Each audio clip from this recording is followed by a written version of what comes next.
If you watched my last couple videos, you might be tired of hearing about this game. But honestly, I think it deserves its own video. And this video isn't really going to be a deep dive on the series, I just want to talk about how much potential I think these three games had. They were doing things nobody had done before on mobile devices, and they're now all lost to time. So of course, when I say this game, I mean a whole trilogy. Infinity Blade 1, 2, and 3, all released on iOS between 2010 and 2013. These games weren't just sequels that looked a little better each time, this series repeatedly pushed what was possible on mobile hardware. What set Infinity Blade apart from almost every other mobile game, even ones created now, was how AAA it felt, especially for the time period it was in. It had console quality 3D graphics powered by Unreal Engine 3, and the series proved that phones could host serious action RPG experiences. That wasn't very common in 2010, and it honestly helped change expectations for what mobile games can be. This game was developed by Epic Games, and each time they made a new entry they just kept refining the formula. But besides its influence and popularity, the Infinity Blade series eventually became a relic of its era rather than a living franchise. In December 2018, Epic pulled all three games from the Apple Store, saying it had become too difficult to support them at a level that the studio's standards met. And my theory on what they mean by that is they were just working on other projects. I mean, it's pretty obvious. Fortnite started popping off around that time. You could actually find the Infinity Blade in Fortnite, which is pretty cool. I mean, they probably took it out. They cycled their weapons every month. I don't know what I'm even saying, but it was in there at one point. But yeah, that meant no new sales, no updates, and eventually as iOS continued evolving, the games became inaccessible through official channels for most players. So when I say that this game is ahead of its time, I really mean this series, not just one title. The whole trilogy showed mobile games could be cinematic, deep, and mechanically satisfying long before that was normal. And today, without official re-releases or ports, it exists mostly in people's memories, which is exactly why it's the kind of lost game I want to talk about today here. Before I get into it, I want to mention that this video is going to be structured a lot like my Nioh video, which you've probably never seen. I just want to highlight what makes the Infinity Blade game so interesting to me, so we're going to break it down into three categories. Story and atmosphere being one, mechanics, items, shops, levels, systems, that kind of stuff being two, and finally the combat. I want to talk about how all these elements combine to make the trilogy such an amazing experience on a phone. And the reason I'm talking about all three games is simple. Infinity Blade 1 released in 2010, and Infinity Blade 3 released in 2013, making these games all relatively early in terms of mobile gaming history. While the series improved over time, the core experience barely ever changed. Each entry was polished with visuals, combat, better cinematics, and cutscenes, so it makes sense to treat the trilogy as one continuous experience rather than just three completely different games. I'll admit, I never really took mobile games too seriously, but I honestly think this might just be my niche on YouTube now. Most felt like time wasters, not something you'd actually get invested in, but I loved a lot of the old ones, especially Infinity Blade.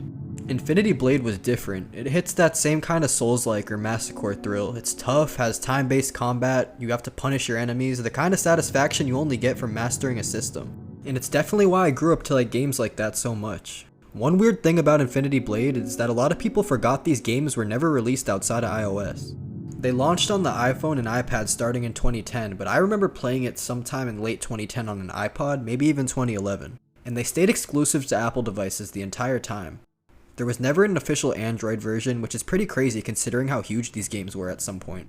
So a lot of people growing up now probably never even heard of Infinity Blade, and it's now even stranger because the games were officially removed from the App Store in 2018, which means you can't just download them anymore. It's extremely hard to get hold of an APK because you kind of have to sideload the files or something onto an iPhone or iPad because it was never released on Android, like I said. I know there's some fan ports and ways they made it easier to play, but it's still very hard if you don't know what you're doing to get a hold of this game. I really hope one day, out of some luck, Epic just hands us the game over, but I honestly don't think they ever will. What's even more obscure is that the first game actually got an arcade version called Infinity Blade FX. I mentioned this in my last video. It came out in 2011 and basically turned the game into a giant touchscreen cabinet where you could swipe on a massive display. It even had multiplayer PvP, which is insane. I never got to do that. But I did actually get to see one of these in Nickelodeon Hotel before the hotel got shut down, which is like a whole different video topic entirely. Honestly, I kind of want to track one of these machines down someday, but I have no idea how expensive they would be. God, they're probably so rare too. Let's get into the video though, starting with the story and atmosphere.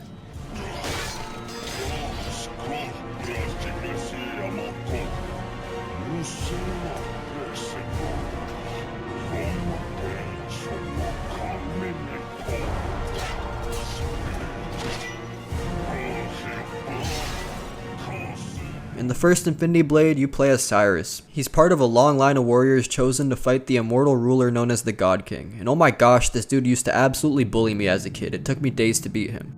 But yeah, the first game sets up a dark, mysterious world with these mortal villages that sacrifice champions into the God King's massive castle, hoping someone will finally beat him one day. At the end of the first game, Cyrus ends up defeating the God King, who actually wields the Infinity Blade, and you get to claim it from him. It opens up hidden dungeons and reveals other powerful enemies and secrets in the ruins of his castle. And this game has an almost haunting, mythic atmosphere, not something most mobile titles were doing back then, at least this well executed.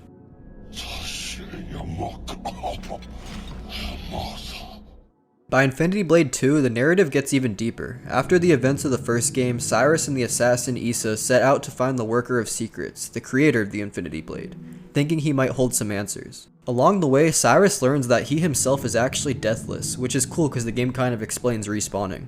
He's an immortal being who's reborn over and over, which completely changes his understanding of who he is and why he keeps coming back to fight after each defeat. The game leans into this identity twist and uses voice acting and cutscenes to make it feel even more cinematic than most mobile games ever attempted. You do realize that now every Deathless in the world is going to come hunting you for that blade. I'll find someone to help me. Maybe someone to take the sword off my hands. The Worker of Secrets. By Infinity Blade 3, the stakes go up even more. The Worker of Secrets becomes a bigger threat, and Cyrus, Issa, and other characters face off against him in an effort to stop him, which in the extended story involves reshaping the world and threatening all life. The third game's cutscenes expand the world even farther with blends of sci-fi elements and the high fantasy tone the series started with. All three games, the atmosphere is extremely rich with mystery and environmental storytelling. You'll constantly find yourself across ruined civilizations, immortal overlords, and the sense that you're piecing something together for a much larger story.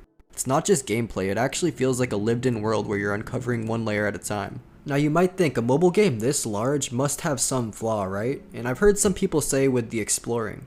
But after all, most games just hand you a path and call it a day. Infinity Blade made even simple navigation feel rewarding. You had to tap where you wanted to go, so you can't really just walk freely, sure, but the world encouraged curiosity. Every hallway and every room in the castle, every hidden chest or secret path made you want to poke around and see what you'd find. It wasn't very linear. Even though you weren't controlling a fully open world, it still gave you that feeling of discovery, which was pretty rare for mobile games. And another thing that always stuck with me about how the world of Infinity Blade was how strange and layered it felt. On the surface, it just looked like these haunted castles and fantasy monsters, sure, but underneath there are mysterious touchscreen-like relics and ancient devices scattered around that hit at a much larger advanced civilization. You keep getting reborn over and over and are literally pulled back into life by some unknown force. And that always gave this game a weird, almost sci-fi vibe, like I said. It always made the game feel like there was something bigger going on. Honestly, when I was a kid, Infinity Blade felt almost magical to me, like going to Disney World for the first time. I was honestly a nerd for this series. The art style wasn't just generic fantasy, like everything looked cool from characters to enemies and especially weapons and armor.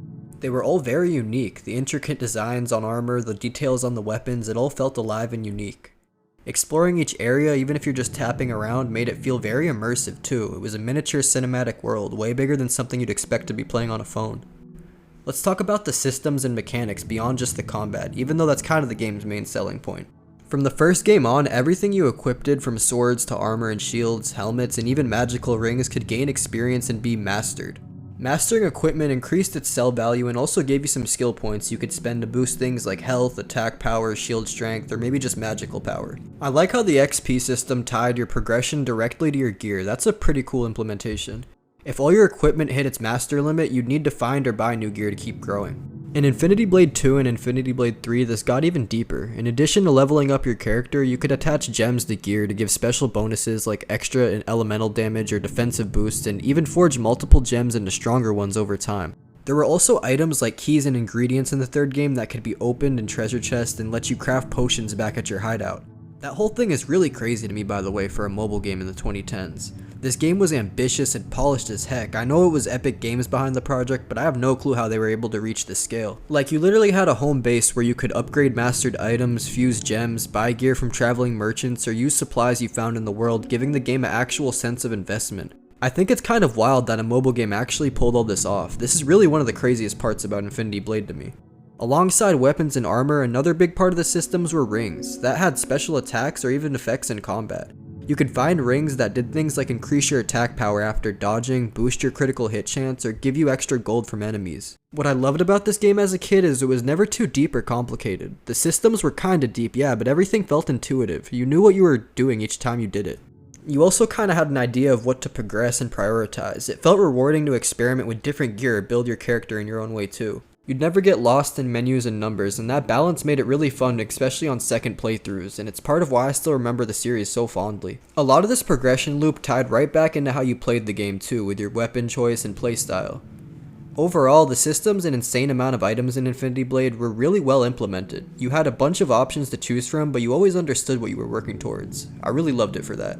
And when all that comes together, your gear, your stats, your build, it feeds directly into what this game does best, the combat. So let's talk about it. Personally, I love games now with really complex combat systems, the kind where there's a lot to learn and master, but for a phone game, Infinity Blade did an amazing job. Just like the progression systems, it was deep enough to stay interesting, but never too complicated enough that it felt messy. This is interesting because you're literally swiping on your screen. That doesn't sound very fun, right? But everything was built around timing, reactions, and reading your opponent, which made every fight feel engaging even with simple controls. First, you've got your basic defenses, like blocking, dodging, and parrying. If you're using a sword and shield, you can hold the block button to absorb attacks, but every hit chips away at your shield durability. Eventually, the shield will break for that fight, and you can't rely on it anymore. So you can't just turtle the whole time, which I definitely tried doing when I first played the game. Also, there's like higher level enemies, so you might see a level 70 enemy that's optional, but you might have to go back and level up more before you want to fight him. And I absolutely love that they added that. It makes the game so much more interesting every time you play it. Infinity Blade forces you to actually engage with the rest of the system if your shield breaks, dodging and paying attention to what the enemy is doing instead of just sitting there and holding back. So yes, dodging is actually mandatory in Infinity Blade, and it's not just a training wheel. Infinity Blade isn't necessarily an easy game. Dodging works with the arrows on the bottom of the screen, letting you move left to right to avoid attacks completely if timed right. Some weapons even change how this works. For example, dual swords remove your shield entirely, but you get more mobility, letting you dodge and duck attacks instead of blocking. I actually played Dark Souls after Infinity Blade when I was young, so things like this is where I really started seeing parallels. Then there's parrying, which is probably the most satisfying combat mechanic in the game. You basically have to swipe your weapon in the direction of the enemy's attack right before it hits, and if you time it right, you deflect the strike and stun the enemy for a moment, giving you a pretty big window to counterattack. It's such a small thing, but it feels amazing every time, and honestly it sucks that you can't just hop back on the App Store and try this game today. And once you actually open an enemy up, that's when the offense kicks in and you punish them. You're swiping different directions to chain attacks together, sometimes triggering special combos or things with your ring. You have like some magical abilities and stuff. Even though it's on a phone, it actually feels satisfying and like a AAA game, not just like you're swiping and tapping buttons mindlessly. I think the combat was intended, of course, but it really ended up feeling like a mini Souls-like on a phone. It gives you that same feeling of risk and reward you get in a big budget console game.